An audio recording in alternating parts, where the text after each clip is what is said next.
నాగర్ కర్నూలు మండలం కుమ్మెర గ్రామ ఘటనకు సంబంధించిన బాధ్యులను వెంటనే అరెస్టు చేయాలని బీసీ సంఘ నాయకులు డిమాండ్ చేశారు. తలమడుగు మండలంలోని రొయ్యూడి గ్రామంలో బీసీ సంఘం ఆధ్వర్యంలో కొవ్వొత్తి ర్యాలీ చేపట్టారు.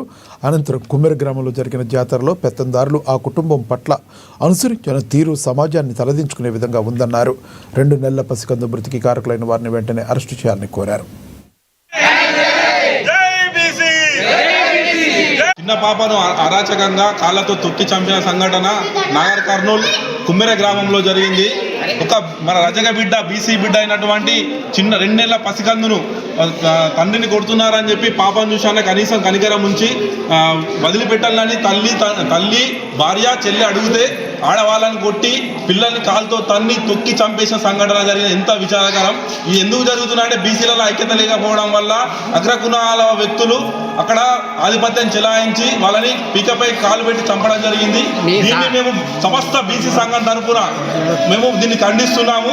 ఇలాంటి సంఘటన ఎక్కడ జరిగినా తక్షణమే చర్యలు తీసుకోవాలని సీఎం గారిని కోరుకుంటున్నాము. ఎందుకంటే ఇవి కొత్తగా కాదు. ఎందుకంటే ఇంత రెవల్యూషన్ వచ్చినాక కూడా బీసీలపై ఇంత దౌర్జన్యం జరుగుతున్నా అనేది మన తేటతెల్లమైంది. ఎందుకంటే మా బీసీలలో అనేక కులాలు ఉండడం వల్ల యూనిటీ ఉంటలేరని చెప్పేసి అలా అనుకుంటున్నారు. కానీ ఇది ఆరంభం మాత్రమే. ఇకపై ఇక్కడ ఇట్లాంటి సంఘటనలు జరిగినా కానీ వెంటనే తక్షణమే మేము చర్యలు తీసుకుంటాం.